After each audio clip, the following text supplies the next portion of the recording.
The straw. Plastic drinking straws are among many single-use plastic products contributing to the devastating loss of marine life. Americans use more than 500 million straws daily, which is enough to fill 127 school buses each day, and they can't be recycled. The Hippo Roller. Although this product achieves its goal, it is limited in the contribution it makes. These rollers does not provide a long-term solution to the problem of access to clean water. It has no brake or steering control. It is an intermediary solution and therefore may delay the introduction of permanent water infrastructure. It is not affordable and does not adapt to changing needs. Neither is it locally made or controlled, furthering the community's external dependency. The life straw. Although a great gesture, communities cannot own the solution.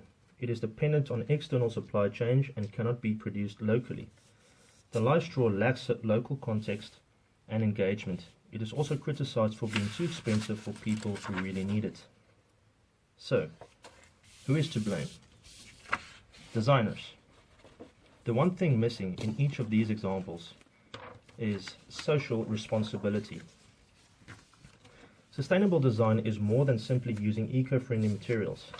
The ideal of socially responsible design is to produce products that have a minimum impact on the environment while benefiting both the economy and society.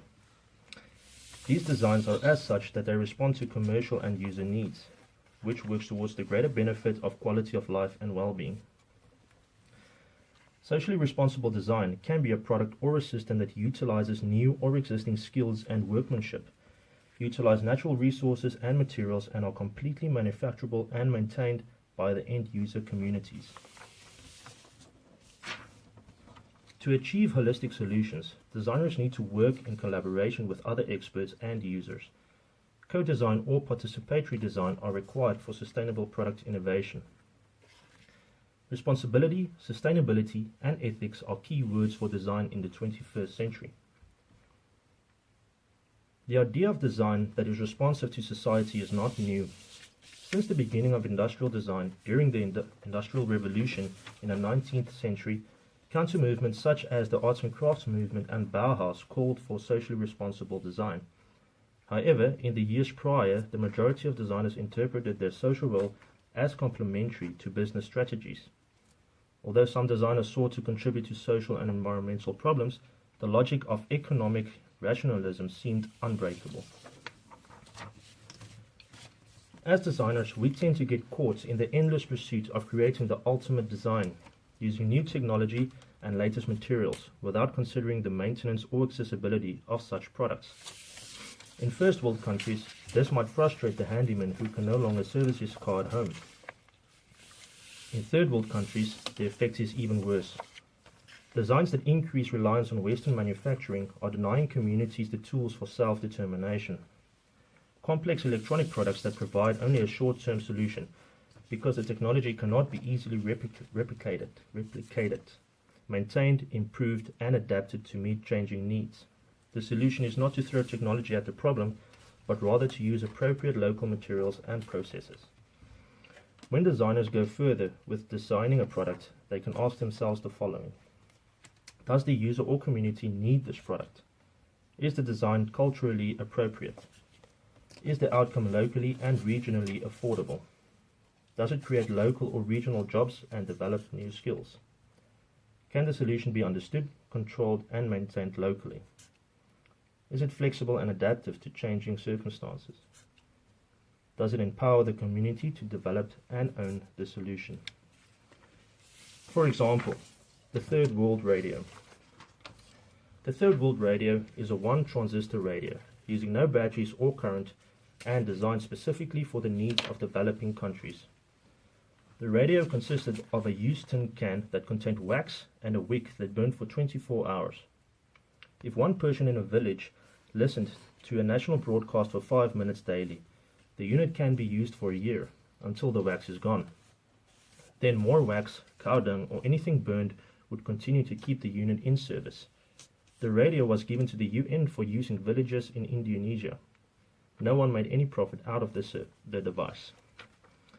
The product meets the need, sustainability, relative affordability, local control, and usability. Example 2. The ceramic Jiko oven. Most Nepali households still use open fireplaces inside their homes for cooking, heating, and light generation.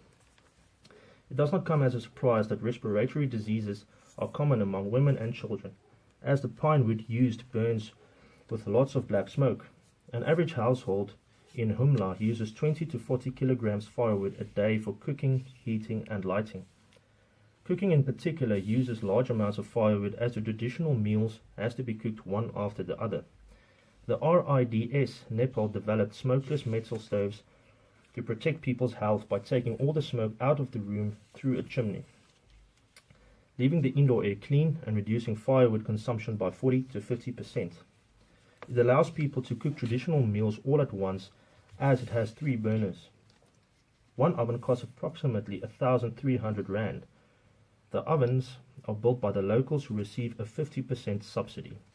This product meets the need, sustainability, relative affordability, advancement, local control, and empowerment.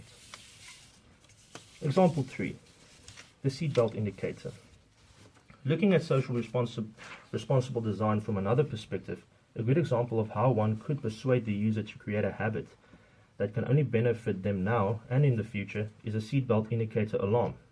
Making the car unable to start due to an unfastened seatbelt is a way to forcefully giving the user no chance.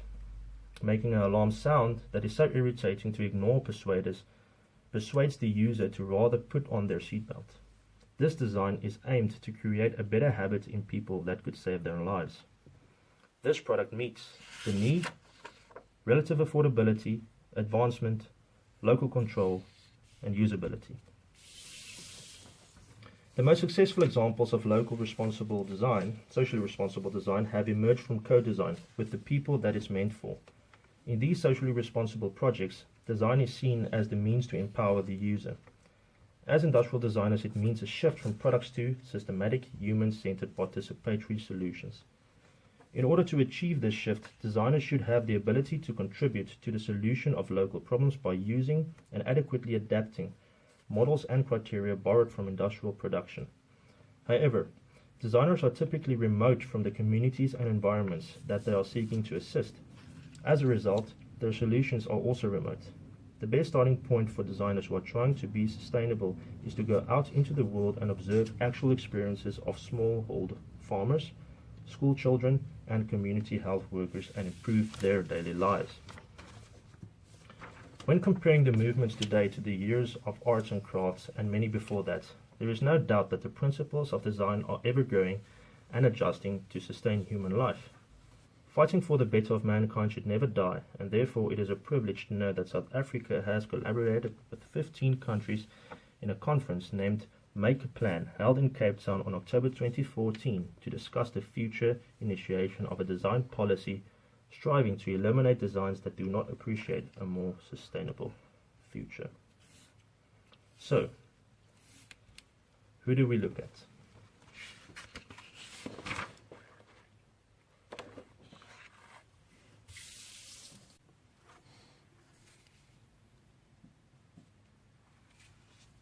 Design for the Real World is one of the most read design books and was the first to address ethics and social responsibility for industrial designers. IDEO's Human-Centered Design Approach Toolkit exemplifies this. For further references, see the following.